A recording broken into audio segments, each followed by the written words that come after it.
This is antiplatelet and anticoagulant therapy after PCI. Yeah, so this is the outline of the lecture. And so I'm going to talk about understanding the rationale of dual antiplatelet therapy after PCI, then the trials, evidence, and DAPT in special populations, like DAPT in high bleeding risk patients, high ischemic risk patients, and the AF, and the switching and de-escalation. Then current guidelines, just a summary, and final conclusions. So understanding the rationale of dual antiplatelet therapy after PCI, selecting optimum strategy is essential to prevent thrombotic event without increasing bleeding complication. We all know that. Appropriate antiplatelet and anticoagulant therapy significantly influence the morbidity, mortality, and the long-term prognosis after PCI. Initially, intense and longer duration DAPT use, focusing on minimizing ischemic and thrombotic complications. Later, less intense, short duration DAPT therapy use, focusing on high mortality associated with post-PCI bleeding complications. The currently trials and the guidelines are focusing on optimizing the intensity and duration of DAPT further. So these are the well-known antiplatelet agents. You can see various groups we currently use. And so then anticoagulant agents, of course, we have parenteral and orals, we all familiar with. And so I want to highlight the direct oral newer anticoagulant agents like factor A inhibitors and the thrombin inhibitors. And so we all know that, I always believe that antiplatelets are like paramedics in the blood. They go and look for signs of injury, vascular injury. And of course, when there's a vascular injury, so there is a kind of platelet get activated, and then there is a addition, then platelet activation, aggregations, and then fibrin, the mesh. So there are these agents, of course, act on adhesions and the activations, as well as the fibrin mesh formation. So this is how these agents act. And so the current antiplatelet agent evidence from trials, of course, we know that the famous ISIS trial, I feel very nostalgic. I think there are people from Oxford here. And so this conducted in Oxford, John Radcliffe, and then the aspirin was tried, and they both, the trial concluded that both streptokinase and aspirin alone, and especially in combination, significantly reduced the mortality after MI. And so it's about 41%. And so then the ISA trial, 1996, first study testing DAPT, of course, aspirin and triclopyrin, and with, at that time, actually anticoagulant were used. So both arms compared, and the combined antiplatelet therapy after placement of coronary stents reduced the incidence of both cardiac events and hemorrhagic and vascular complications. This is the first study to use dual antiplatelet. Then the KIO trial came 2021, and so assess the efficacy and safety of the long-term use of clopidogrel in combination with aspirin compared with aspirin alone in ACS patient without STEMI. The study concluded that clopidogrel in conjunction with aspirin became the preferred regime for DAPT post-PCI. So then the Triton TIMI 38, Prosugal, head-to-head comparison with the comparison of clopidogrel with Prosugal. The study also concluded that in patients with ACS with scheduled PCI, Prosugal therapy was associated with significantly reduced rates of ischemic events, including stent thrombosis, but with an increased risk of major bleeding, including fatal bleeding. So, but then the principal TIMI 44, that's the Prosugal versus high-dose clopidogrel, is a pharmacological study mainly, proved the Prosugal superiority over clopidogrel. Then the Plato came, the ticagrelor was directly compared with clopidogrel and was made guideline preferred P2Y12 inhibitor following this study. The conclusion of this study was the treatment with ticagrelor as compared with clopidogrel significantly reduced the rate of death from vascular causes, MI or stroke, without an increase in rate of overall major bleeding. This is the difference, but with an increased rate of non-procedure related bleeding. Then ISA REACT comparing the Prosugal and Ticagrelor. Of course, this study led to the changes of ESC guidelines, which now prefer Prosugal over clopidogrel for patients with ACS who proceed to PCI, because study concluded that incidence of death, MI and stroke was significantly lower among those who received Prosugal compared to the other group. Then the current guideline, ESC guidelines regarding clopidogrel and aspirin, this is the latest guidelines, and the guideline recommend 300 to 600 oral loading dose of clopidogrel for patients undergoing PCI. 300 milligram loading dose remains acceptable option in certain scenarios, such as in patients with high bleeding risk. Aspirin is recommended for patients without contraindication in initial oral dose of 150 to 300. Of course, IV preparations available. And then current guidelines regarding Prosugal and Ticagrelor, you can see that both in the ESC guidelines, and Prosugal is recommended as a class 1 indication as the more suitable P2Y12 receptor inhibitor naive patients proceeding to PCI, that is 60 milligrams followed by the maintenance dose. Of course, you can reduce the dose in certain people. And the Ticagrelor, of course, recommended irrespective of treatment strategy, whether it's invasive or conservative. Again, loading dose 180 and then followed by maintenance dose. Prosugal should be considered in preference to Ticagrelor in ACS patient who proceed to PCI. Of course, it's a two-way indication. Then the Cangrelor came, so that's a Champion Phoenix study, 2013. Of course, again, that Cangrelor significantly, in that study, they showed the Cangrelor significantly reduced the rate of ischemic event, including 10 thrombosis during PCI, with no increase in severe bleeding. And so this actually the study done to investigate whether IV Cangrelor could reduce the ischemic complication compared to the standard oral clopidogrel in patients with patient undergoing PCI. So then when it comes to glycoprotein receptor inhibitor, GPIs, we know Axicimab, eftifibatide, tirofiban are IV direct acting GPIs, the only alternative for parenteral antiplatelet agent to Cangrelor. So no head-to-head trials comparing Cangrelor and GPIs in the immediate peri-PCI period exist. So GPI agents, however, demonstrated the ability to decrease thrombus burden. In certain situations, therefore, we use it, and especially in patients with large thrombus and no reflow, the slow flow phenomenon especially during primary PCI. So current guideline regarding the Cangrelor and GPI for ACS patients, both guidelines from the ACCHA and ASC. So you can see that in the ESC guideline, P2Y12 receptor inhibitor naive patients undergoing PCI, Cangrelor may be considered. And GP2B and 3A receptor antagonist should be considered if there is evidence of no reflow thrombotic complications. So both guidelines basically saying the same thing. And then Vorapax. So that's a new one. It's a oral protease activator receptor antagonist that inhibits thrombin-induced platelet activation. It was evaluated as an added antiplatelet therapy and agent to already on people on DAPT following PCI. Of course, this study concluded negative results. So therefore, it's not endorsed by ESC or HA for the routine use in ACS patients undergoing PCI.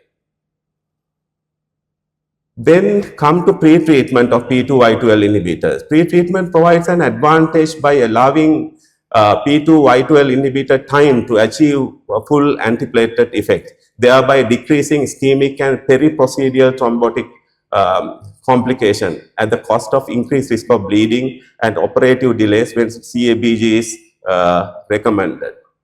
And the Part 8, clopidogrel on elective PCI, of course, no, negative. And so that gave elective patients, of course, if you are planning the clopidogrel pre-dose, pre-treatments, they showed negative results. And so then clopidogrel on STEMI PCI, And so patient was randomized to receive preloading dose of clopidogrel 600 versus standard therapy.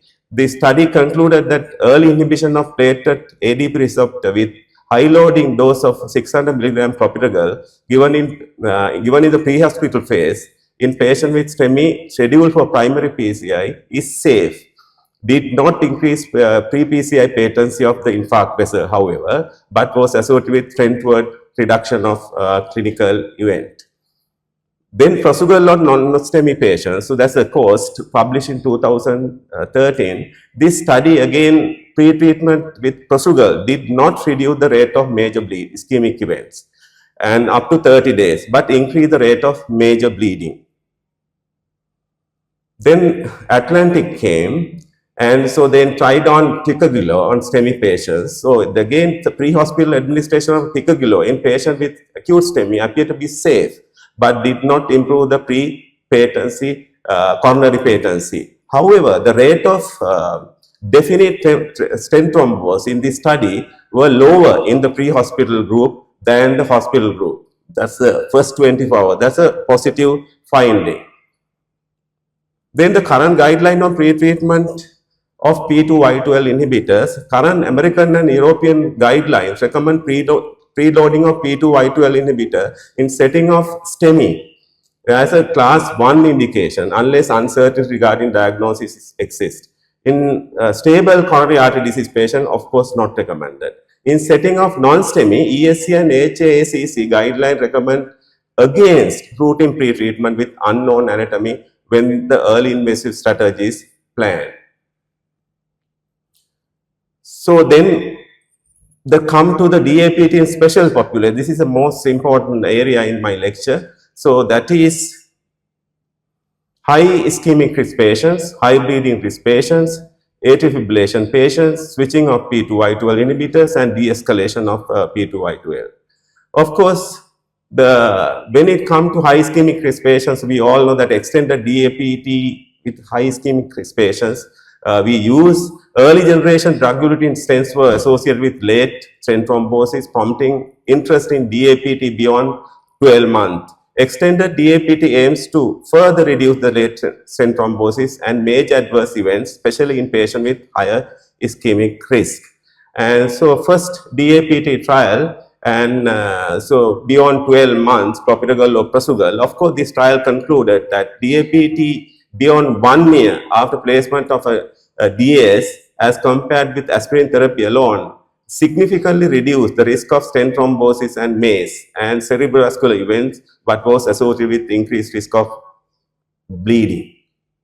Then the Pegasus STEMI 54, the ticagrelor beyond 12 months. Of course, this also concluded that in patients with prior MI, 1 to 3 years earlier, and then higher ischemic risk, long-term treatment with ticagrelor, either 60 milligram or 90 milligram twice a day, plus low-dose aspirin significantly reduce the risk of MACE, especially in the cardiovascular death and the stroke compared to aspirin alone, but again with the risk of bleeding. Then the Atlas ACS STEMI 51, then anticoagulants, newer anticoagulants in high ischemic risk patients. Of course, they use rivaroxaban 2.5 milligram twice a day, standard antiplatelet therapy, improve the ischemic outcome and reduce mortality in high ischemic risk patients, but with a bleeding trade-off, of course. So on the basis of these trials, ESC and HA guideline recommend prolonged DAPT beyond 12 months for patients with high ischemic risk patients, but without high bleeding risk. That's the ESC 2B, HA, ACC also 2B. The ESC recommend rivaroxaban 2.5 milligram twice a day to aspirin after initial DAPT period for patients with high ischemic risk and low bleeding risk as a 2A indications. So that's how the guidelines recommend anticoagulants. The high bleeding risk patients, we all know that with the improved thrombotic risk profile of the newest generation stents, along with heightened awareness of poor outcomes associated with bleeding after PCI, the contemporary emphasis has been on minimizing of bleeding events. However, optimal antithrombotic therapy requires careful trade-off between reducing ischemic events and minimizing bleeding complications. So there are strategies to balance ischemic and bleeding risk. The trial evidence supports supportive strategies to minimize both complications, and the use of standard bleeding risk criteria and scores were used. And so we all know that the strategies focusing on ischemic events and the strategies focusing on bleeding events, there are so many the strategies, as I alluded earlier, and you can see that so many trials and the scores and various the strategies like de-escalation. The safety and efficacy of DAPT duration of 1 month. This is one strategy following implantation of DS in high bleeding risk patients. Of course, evidence. And shorter duration of DAPT in high bleeding risk patients, we all know this historically, patients with high bleeding risk were treated with bare metal and with 1 month DAPT for adequate thrombotic protection. These are the studies, and so leaders free, the BP ES senior. So, but the modern DS, several trials have now shown even 1 to 3 months DAPT can offer similar efficacy with reduced bleeding risk. So, these are the studies: 1 month DAPT in high bleeding risk patients and clopidogrel, ticagrelor, or even prasugrel, the POEM study, and they concluded that among patients with high bleeding risk undergoing PCI with DS, 1 month dual antiplatelet therapy regime is safe with low rates of ischemic and bleeding complications. The master DAPT, published in 2022, the short 1 month versus standard 3 to 12 month DAPT, either clopidogrel, ticagrelor, or prasugrel in DS patients, of course concluded as 1 month DAPT is non-inferior to standard 3 to 12 months therapy in high bleeding risk patients. So there are criteria, bleeding criteria. So the by various authorities and various associations, they have put forward. And so major high risk bleeding risk criteria, minor criteria, you can go by these and then select on which patient is best for the treatment. So there are the use of risk scores also. So various risk scores, there are DAPT risk scores and precise DAPT. So also can be used for to select the patients. So of course, by selecting the ischemic risk factors as well as the bleeding risk factors, you can tailor your treatment, whether it's high ischemic risk or high bleeding risk, and then have your therapy. So current guidelines, of course, provide 2B recommendation to discontinue DAPT at 3 months in ACS patient with high bleeding risk. However, ESC guidelines give 2A recommendation to consider stopping DAPT after 1 month if the bleeding risk is very high. Presently, Science and the Resolute Onyx stents have the FDA labeling for 1 month DAPT in patient with high bleeding risk. So what about in DAPT in the AF patients who are on anticoagulants? And patients requiring concomitant anticoagulation and antiplatelet therapy after PCI are unique high bleeding risk population. Triple therapy is associated with major bleeding risk up to about 16% per year. With the high prevalence of AF, that is about 5 to 8% in PCI population, there is an urgent need to mitigate the excessive bleeding complication. The 5 randomized trials have evaluated antiplatelet therapy in atrial fibrillation population required oral anticoagulation. These are the 5 the trials, of course, famous Augustus, Entrust, and the Pioneer. So all concluded, oral conclusion was dual therapy with the nivo anticoagulant and P2Y12 significantly reduced bleeding compared to triple therapy, that is warfarin, aspirin, and P2Y12 inhibitor in AF patient post PCI without increasing ischemic events. Apixaban showed the lowest bleeding risk among the anticoagulant patients. Clopidogrel remained the most preferred agent across all trials. And so currently ACC guideline for patients with oral anticoagulant undergoing PCI recommend discontinuation of aspirin 1 to 4 weeks following the PCI. Clopidogrel specifically identified the preferred agent, and in this setting with ticagrelor being the alternative and starting prasugrel should be avoided.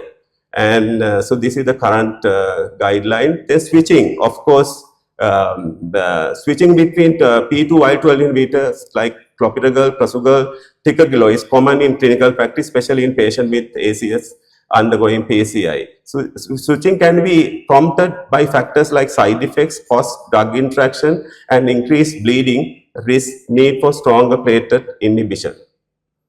And so you can see the transition between P2Y12 inhibitor within acute phase within 30 days. A full dose of new P2Y12 inhibitor should be given 24 hours after the last dose of former P2Y12 inhibitors. And however, with transitioning from clopidogrel to more potent P2Y12, the loading dose of ticagrelor or prasugrel should be given immediately.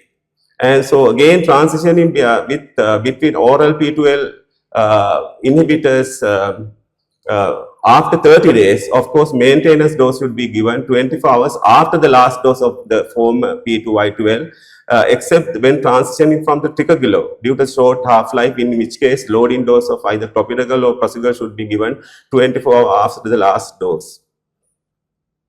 And the DAPT escalation, de-escalation is also switching from more potent ticagrelor or prasugrel to either clopidogrel or lower dose of ticagrelor or prasugrel and being evaluated. And guided de-escalation, of course, according to pharmacological studies. So the topic, of course, here, the study, de-escalation from ticagrelor to prasugrel or clopidogrel after 1 month concluded that switch DAPT is superior to unchanged DAPT strategy, prevent bleeding complication without increasing ischemic event. Then Talos AMI, of course, de-escalation of ticagrelor was done after 1 month. Again, they concluded positive results.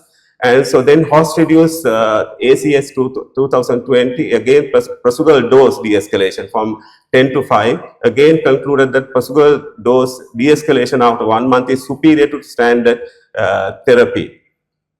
Then what guidelines says? You can see that here the de-escalation, of course, strategies are very effective. The potent P2Y12 inhibitors, DAPT, after about 1 month, you can change to either clopidogrel and aspirin or lower the dose of prasugrel.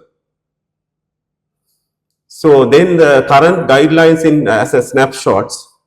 And so you can see the current guidelines. So you can see the high bleeding risk patients. The default strategy is to aspirin and clopidogrel 1 month as a class 1, 1 to 3 months as class 1 recommendation. Then after 3 months, maybe even 1 to 3 months, you can either give aspirin or clopidogrel. But high ischemic risk patient, there are various strategies, including you can start rivaroxaban. These are all chronic coronary syndromes, but in acute cases, you can see the strategies, various strategies you can see, but at the end of the day, and in ACS patients, the choice of P2Y12 inhibitor here is prasugrel or ticagrelor, and so you are going for angiogram in both STEMI and non-STEMI, prasugrel is preferred agent over clopidogrel. Then final thoughts and conclusions. And at the end of the day, heart of the matter is individualization of the DAPT. You can see that bleeding risk and ischemic risk, you all have to consider, and then you have to individualize. I always believe that guidelines are for populations, medicines are for patients. So I adopt that strategy here as well. And so finally, the DAPT recommendation have seen significant change in advances in DS technology and our understanding of bleeding and ischemic risk. Although the current guidelines continue to favor reducing thrombotic and ischemic events, they have continually trended toward shorter DAPT duration for many populations and more individually tailored DAPT therapy. Based on multiple large outcome trials, we know that patients with high bleeding risk can reduce their DAPT duration to shorter 1 to 3 months and without incurring excessive thrombotic or ischemic risk. Now, there now exists an abundance of data and the risk stratification tool to help clinicians choose antiplatelet therapy to meet specific thing. So this reminds me finally the famous analogy Sheila and Charybdis. Imagine you're a sailor and charting on a narrow strait in the sea, and one side looms a seven-headed monster mountain, and so that snatching off each and every sail off the deck, and so that is bleeding complications. So on the other side, there's a whirlpool, massive whirlpool, and the swallowing the ship whole, and so that is thrombotic complication. As a clinician, your job is to navigate the safely your ship, I mean your patient, and in between these two monsters carefully. Thank you.